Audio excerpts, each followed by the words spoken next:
Putain, on vient de passer 1000 abonnés, quoi. On vient de passer 1000 abonnés. Moi, je voudrais te remercier parce que c'est ouf ce qui se passe. C'est juste dingue. Quand j'ai lancé cette chaîne il y a 1 an et demi, je me suis absolument pas dit qu'un jour on pourrait toucher ne serait-ce que 400 personnes, et puis 500, et puis 600. Et aujourd'hui, on est à 1000 abonnés. Toucher 1000 abonnés, alors c'est pas grand chose 1000 abonnés, mais malgré tout, quand on est sur une chaîne où on parle de design et sur laquelle on ne montre pas de design, sur laquelle on n'a absolument pas d'image, on n'a qu'un mec qui parle dans une vidéo, dans un écran, ça veut dire qu'il y a au moins 1000 personnes qui ont le même état d'esprit. Il y a au moins 1000 personnes qui veulent suivre la même direction, qui pensent un petit peu la même manière, avec la même intention en tout cas de vouloir faire changer le design et d'avoir une position bien particulière sur le design. Brainy aujourd'hui est là pour ça. Je me suis calé depuis quelques semaines à réfléchir sur la vision que pouvait avoir Brainy, sur l'intention que pouvait avoir Brainy, sur la manière dont moi je voulais positionner ce mouvement, si on peut parler d'un mouvement, parce que il y a une vraie croyance très très profonde que j'ai en moi et qui me pousse en fait dans toutes les actions que je mène pour Brainy. C'est le fait d'augmenter l'estime ou d'augmenter l'image que peuvent avoir les designers au vu d'un marché, au vu du marché du design. L'idée c'est d'augmenter l'estime, d'augmenter la considération du design graphique sous toutes ses formes. Si tu me suis aujourd'hui, c'est que tu poursuis dans ces valeurs, tu as ces valeurs-là. Et je suis extrêmement satisfait qu'il y ait autant de monde, même si c'est pas énormément. On n'est pas sur la chaîne de Cyprien et ça me touche énormément. Alors 1000 abonnés, comme je disais, c'est pas énorme, mais malgré tout, ça donne un certain poids. Et aujourd'hui, on va parler un petit peu de preuve sociale. Parce que la preuve sociale dans le design graphique, elle n'est pas toujours bien utilisée.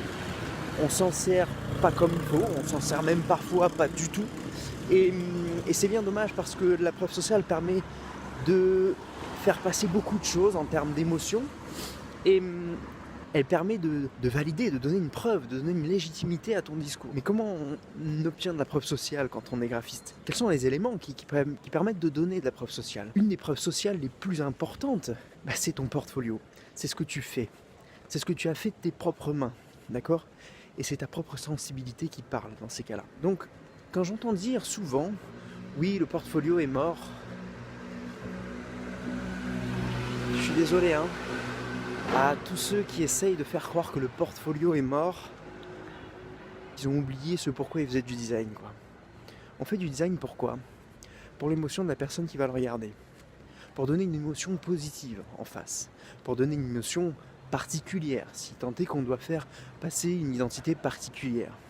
Alors quand on dit que le portfolio est mort, je pense qu'on est un peu à côté. Je te fais cette vidéo en rentrant un soir, un vendredi soir où la semaine a été assez rude, donc j'ai pas tellement structuré le discours, je t'avoue.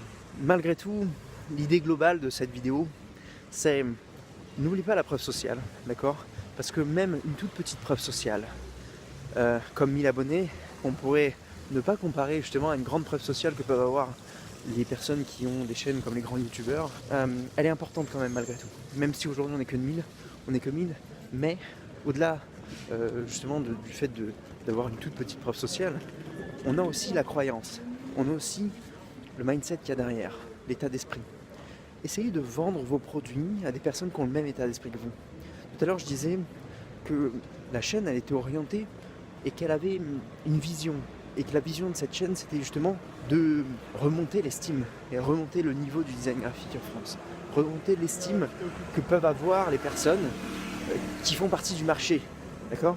Que peuvent avoir les personnes qui vont faire appel à vos services, ok ? Si on a une toute petite preuve sociale, il faut avoir une grande vision, d'accord ?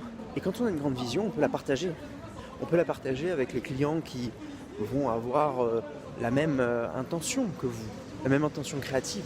Et c'est beaucoup plus simple de travailler avec des gens qui ont les mêmes intentions que vous, parce que vous avez les mêmes croyances, parce que vous avez le même état d'esprit, le même mindset.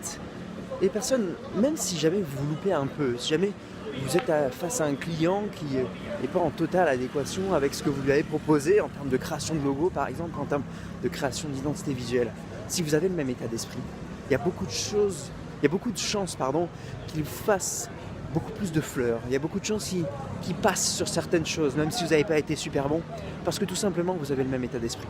Et parce que tout simplement il voudra travailler avec vous, coûte que coûte.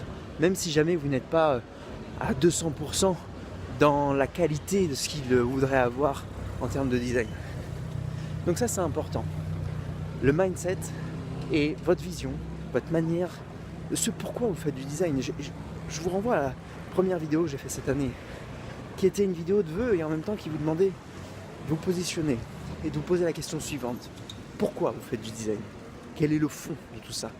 C'est quelque chose de grand, mais qui est très important pour que vous soyez aligné avec votre métier.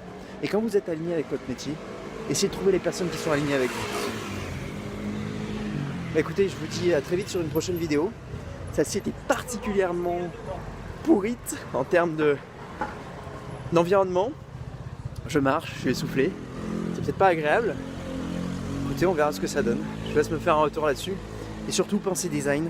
Pensez à vous aligner avec votre business. Et pensez à votre preuve sociale la prochaine fois que vous allez proposer un de vos services à un client. Je vous dis à très vite. Surtout, pensez design. Ciao. Bye.